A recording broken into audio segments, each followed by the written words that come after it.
Please, thank you so very much. Thank you, everyone. Thank you, everyone. Thank you. Okay, let's get to business. Let's get to business. All right. So let me start by thanking my most incredible husband, Doug, for being an incredible partner to me, an incredible father to Cole and Ella, and happy anniversary, Dougie. I love you so very much. To our President Joe Biden, when I think about the path that we have traveled together, Joe, I am filled with gratitude. Your record is extraordinary, as history will show, and your character is inspiring. And Doug and I love you and Jill and are forever thankful to you both.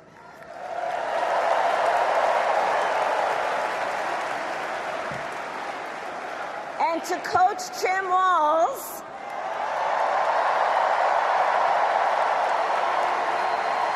you are going to be an incredible vice president.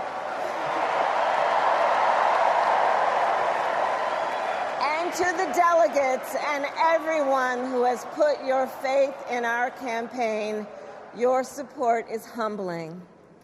So, America, the path that led me here in recent weeks was no doubt unexpected.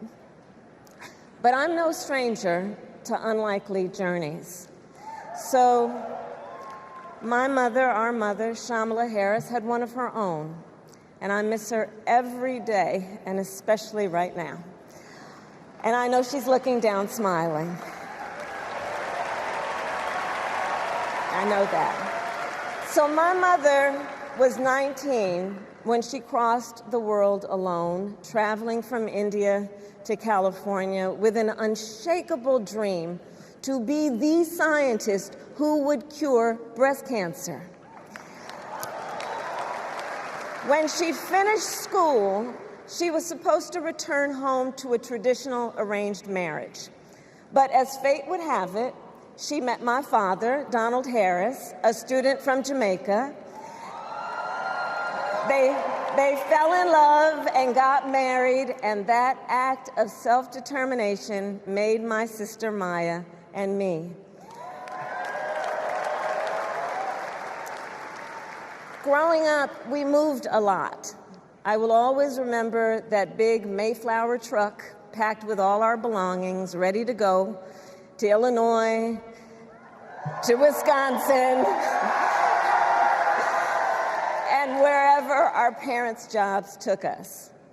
My early memories of our parents together are very joyful ones.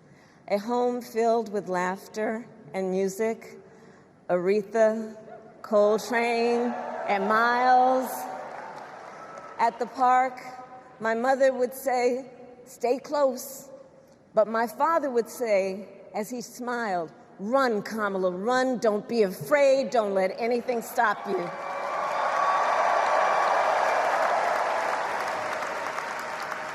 From my earliest years, he taught me to be fearless. But the harmony between my parents did not last. When I was in elementary school, they split up, and it was mostly my mother who raised us. Before she could finally afford to buy a home, she rented a small apartment in the East Bay. In the Bay, you either live in the hills or the flatlands. We lived in the flats, a beautiful working-class neighborhood of firefighters, nurses, and construction workers, all who tended their lawns with pride. My mother, she worked long hours, and like many working parents, she leaned on a trusted circle to help raise us. Mrs. Shelton, who ran the daycare below us and became a second mother. Uncle Sherman, Aunt Mary, Uncle Freddie, Auntie Chris, none of them family by blood, and all of them family by love.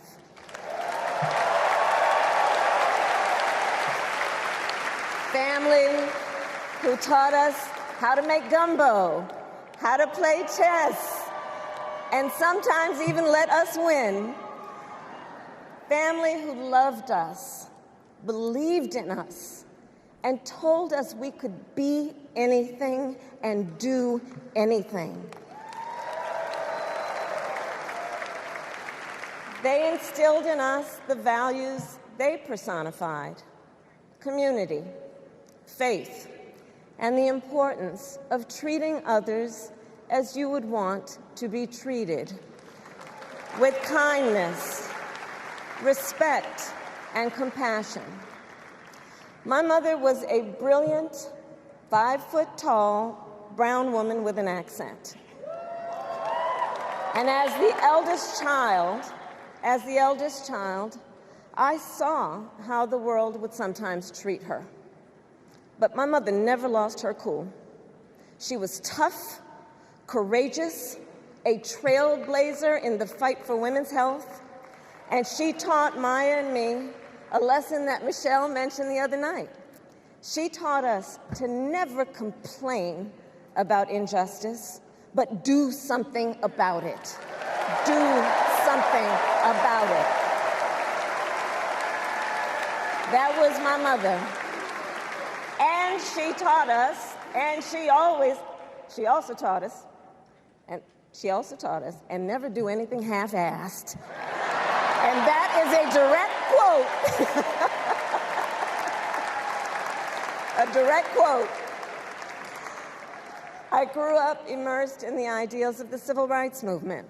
My parents had met at a civil rights gathering, and they made sure that we learned about civil rights leaders, including the lawyers like Thurgood Marshall and Constance Baker Motley, those who battled in the courtroom to make real the promise of America. So at a young age, I decided I wanted to do that work. I wanted to be a lawyer.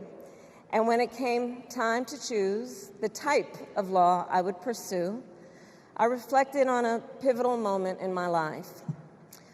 You see, when I was in high school, I started to notice something about my best friend, Wanda. She was sad at school, and there were times she didn't want to go home. So one day I asked if everything was all right, and she confided in me that she was being sexually abused by her stepfather. And I immediately told her she had to come stay with us, and she did.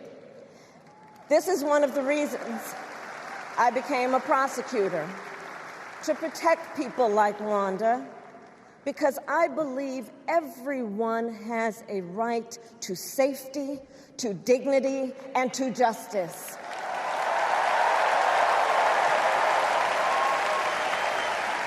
As a prosecutor, when I had a case, I charged it not in the name of the victim, but in the name of the people. For a simple reason. In our system of justice, a harm against any one of us is a harm against all of us.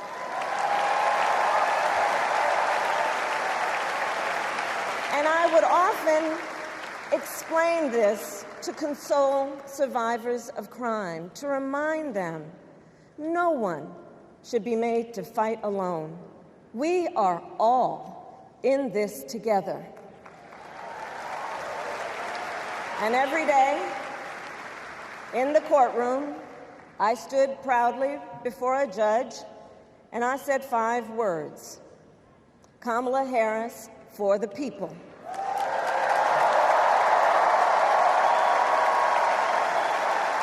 And to be clear, my entire career, I've only had one client, the people. And so, on behalf of the people, on behalf of every American, regardless of party, race, gender, or the language your grandmother speaks, on behalf of my mother and everyone who has ever set out on their own unlikely journey, on behalf of Americans like the people I grew up with, people who work hard, chase their dreams, and look out for one another, on behalf of everyone whose story could only be written in the greatest nation on earth, I accept your nomination to be President of the United States of America.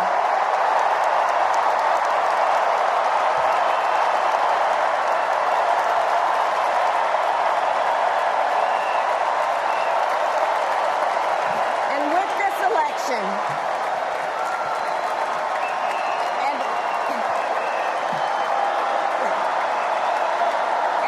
this election, our nation with this election has a precious, fleeting opportunity to move past the bitterness, cynicism, and divisive battles of the past, a chance to chart a new way forward. Not as members of any one party or faction, but as Americans. And let me say, I know there are people of various political views watching tonight, and I want you to know, I promise to be a president for all Americans. You can always trust me to put country above party and self, to hold sacred America's fundamental principles, from the rule of law to free and fair elections to the peaceful transfer of power.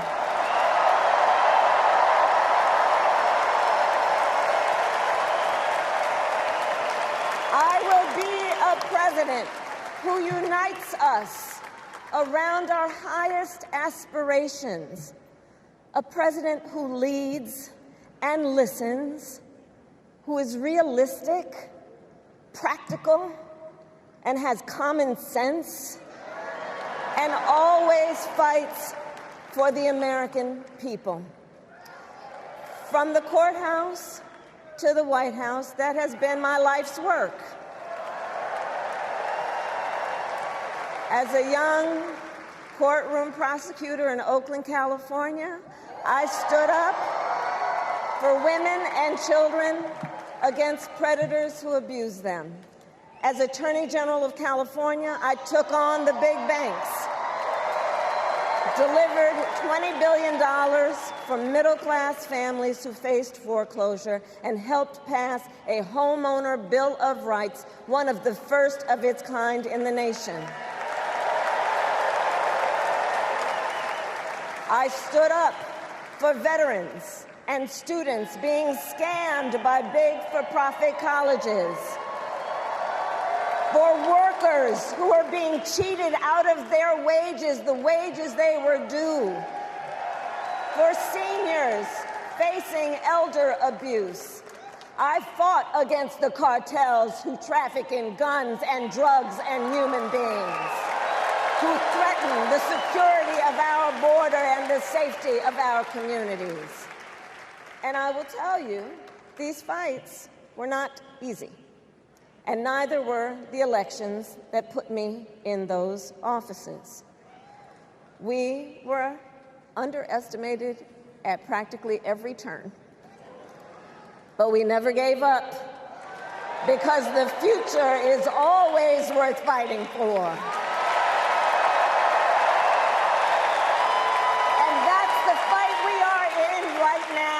A fight for America's future.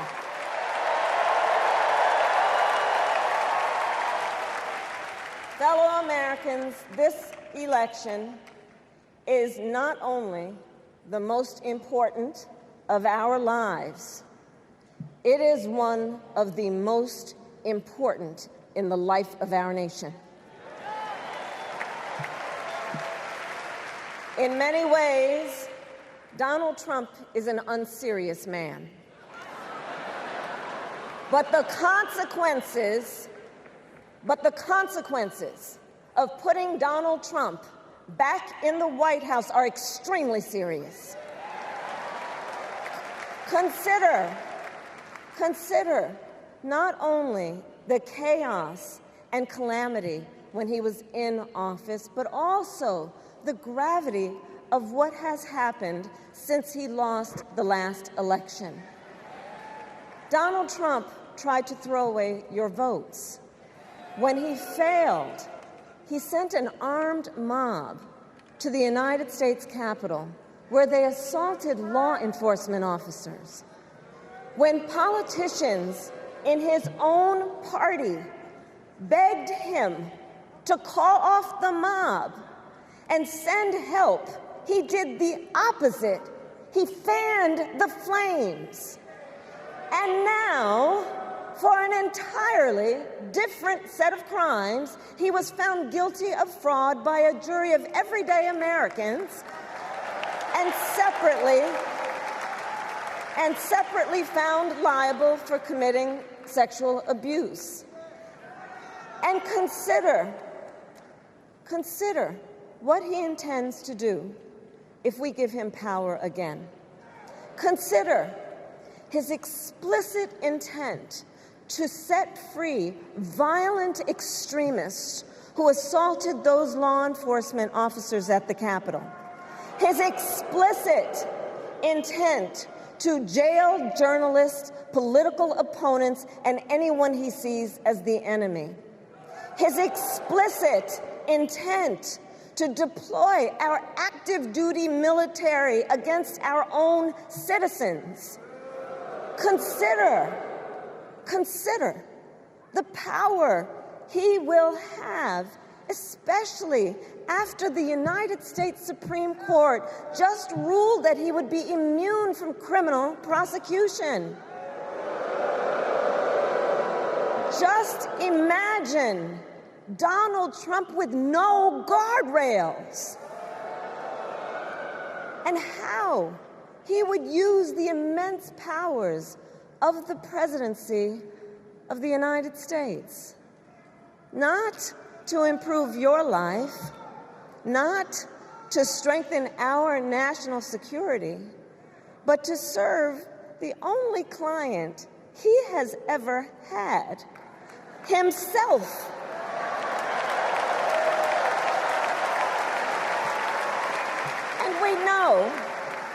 And we know what a second Trump term would look like. It's all laid out in Project 2025, written by his closest advisors, and its sum total is to pull our country back to the past. But America, we are not going back. We are not going back. We are not going back. We are not going back to when Donald Trump tried to cut Social Security and Medicare. We are not going back to when he tried to get rid of the Affordable Care Act, when insurance companies could deny people with pre-existing conditions. We are not going to let him eliminate the Department of Education that funds our public schools. We are not going to let him end programs like Head Start that provide preschool and child care for our children. America, we are not going back.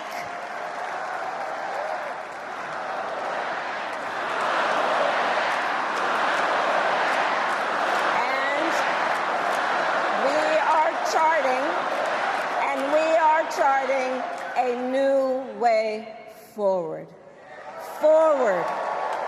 To a future with a strong and growing middle class, because we know a strong middle class has always been critical to America's success. And building that middle class will be a defining goal of my presidency.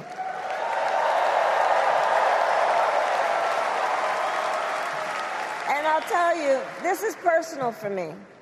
The middle class is where I come from. My mother kept a strict budget. We lived within our means, yet we wanted for little. And she expected us to make the most of the opportunities that were available to us and to be grateful for them. Because, as she taught us, opportunity is not available to everyone. That's why we will create what I call an opportunity economy where everyone has the chance to compete and a chance to succeed. Whether you live in a rural area, small town, or big city. And as president, I will bring together labor and workers and small business owners and entrepreneurs and American companies to create jobs, to grow our economy, and to lower the cost of everyday needs like health care and housing and groceries. We will provide access to capital for small business owners and entrepreneurs and founders. And we will end America's housing shortage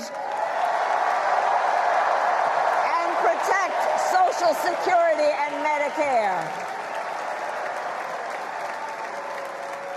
Now compare that to Donald Trump, because I think everyone here knows he doesn't actually fight for the middle class. He doesn't actually fight for the middle class. Instead, he fights for himself and his billionaire friends. And he will give them another round of tax breaks that will add up to $5 trillion to the national debt. And all the while, he intends to enact what in effect is a national sales tax, call it a Trump tax, that would raise prices on middle-class families by almost $4,000 a year. Well, instead of a Trump tax hike, we will pass a middle-class tax cut that will benefit more than 100 million Americans.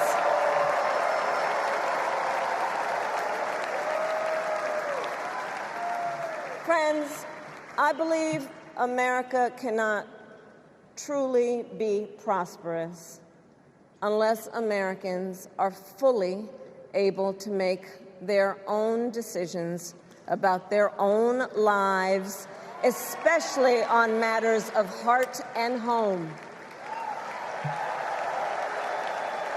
But tonight, in America, too many women are not able to make those decisions. And let's be clear about how we got here. Donald Trump handpicked members of the United States Supreme Court to take away reproductive freedom. And now he brags about it. In his words, quote, "I did it and I'm proud to have done it," end quote. Well, I'll tell you, over the past 2 years, I've traveled across our country, and women have told me their stories. Husbands and fathers have shared theirs. Stories of women miscarrying in a parking lot, developing sepsis, losing the ability to ever again have children, all because doctors are afraid they may go to jail for caring for their patients. Couples just trying to grow their family, cut off in the middle of IVF treatments. Children who have survived sexual assault, potentially being forced to carry a pregnancy to term. This is what's happening in our country because of Donald Trump. And understand, he is not done. As a part of his agenda, he and his allies would limit access to birth control, ban medication abortion, and enact a nationwide abortion ban with or without Congress. And get this, he plans to create a national anti-abortion coordinator and force states to report on women's miscarriages and abortions. Simply put, they are out of their minds.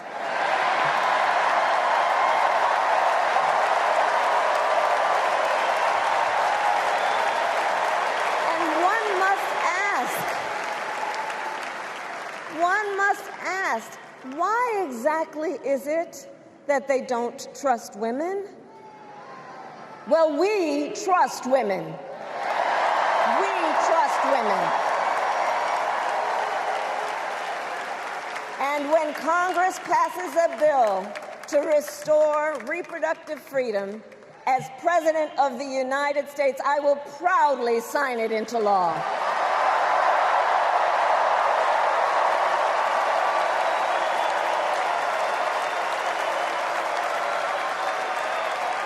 In this election, many other fundamental freedoms are at stake. The freedom to live safe from gun violence in our schools, communities, and places of worship. The freedom to love who you love openly and with pride. The freedom to breathe clean air and drink clean water and live free from the pollution that fuels the climate crisis. And the freedom that unlocks all the others, the freedom to vote. With this election, we finally have the opportunity to pass the John Lewis Voting Rights Act and the Freedom to Vote Act.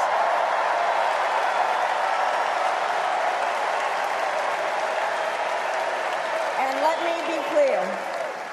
let me be clear. After decades in law enforcement, I know the importance of safety and security, especially at our border. Last year, Joe and I brought together Democrats and conservative Republicans to write the strongest border bill in decades. The Border Patrol endorsed it. But Donald Trump believes a border deal would hurt his campaign. So he ordered his allies in Congress to kill the deal. Well, I refuse to play politics with our security. And here is my pledge to you. As president, I will bring back the bipartisan border security bill that he killed, and I will sign it into law.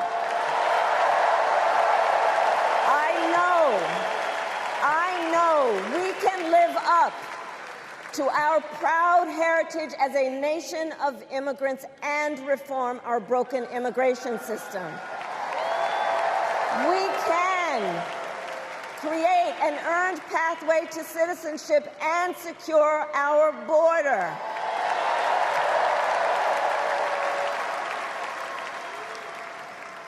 And America, we must also be steadfast in advancing our security and values abroad. As Vice President, I have confronted threats to our security, negotiated with foreign leaders, strengthened our alliances, and engaged with our brave troops overseas. As Commander-in-Chief, I will ensure America always has the strongest, most lethal fighting force in the world, and I will fulfill our sacred obligation to care for our troops and their families, and I will always honor and never disparage their service and their sacrifice.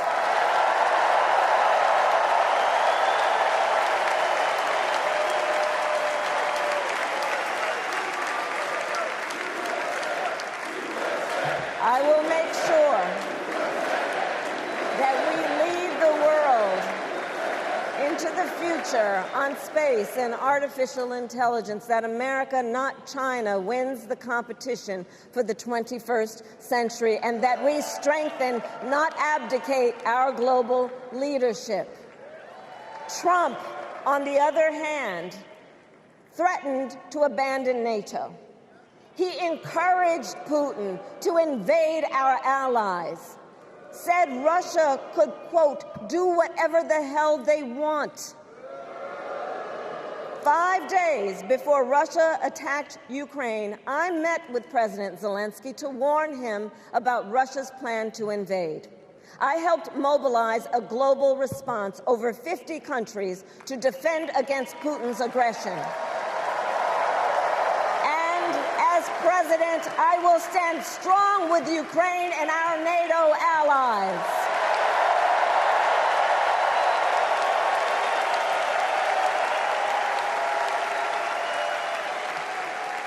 With respect to the war in Gaza, President Biden and I are working around the clock because now is the time to get a hostage deal and a ceasefire deal done.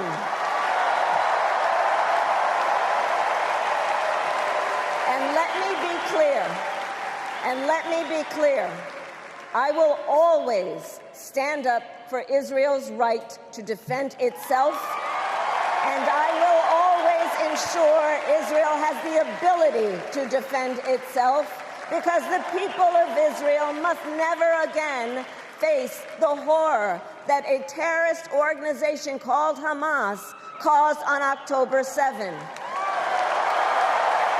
including unspeakable sexual violence and the massacre of young people at a music festival.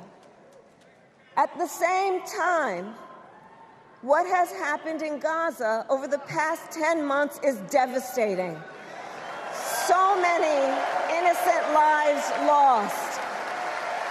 Desperate, hungry people fleeing for safety over and over again. The scale of suffering is heartbreaking. President Biden and I are working to end this war such that Israel is secure, the hostages are released, the suffering in Gaza ends, and the Palestinian people can realize their right to dignity, security, freedom, and self-determination.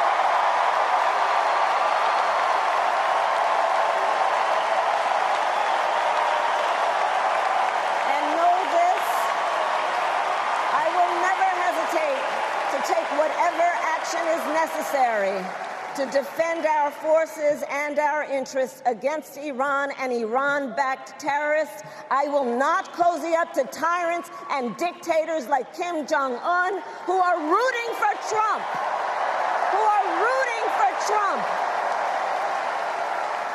Because, you know, they know he is easy to manipulate with flattery and favors.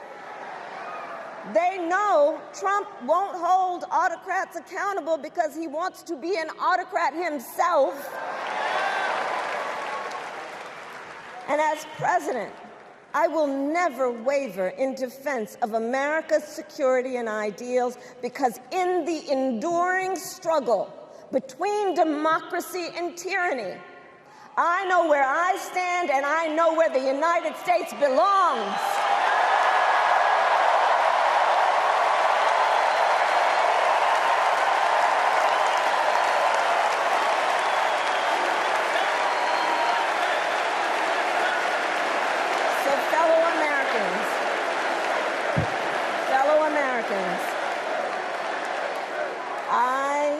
I love our country with all my heart. Everywhere I go, in everyone I meet, I see a nation that is ready to move forward, ready for the next step in the incredible journey that is America. I see an America where we hold fast to the fearless belief that built our nation and inspired the world, that here in this country, anything is possible, that nothing is out of reach. An America where we care for one another, look out for one another, and recognize that we have so much more in common than what separates us. That none of us has to fail for all of us to succeed. And that in unity there is strength. You know, our opponents in this race are out there every day denigrating America, talking about how terrible everything is. Well, my mother had another lesson she used to teach. Never let anyone tell you who you are. You show them who you are.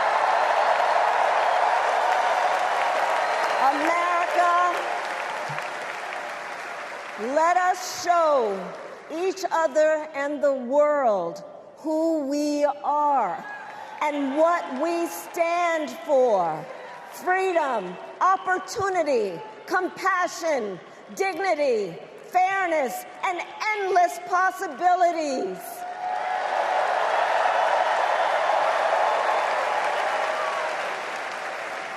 We are the heirs to the greatest democracy in the history of the world.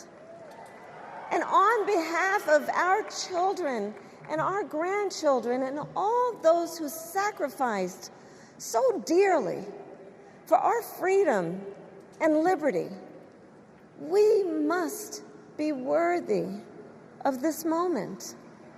It is now our turn to do what generations before us have done, guided by optimism and faith, to fight for this country we love, to fight for the ideals we cherish, and to uphold the awesome responsibility that comes with the greatest privilege on earth, the privilege and pride of being an American.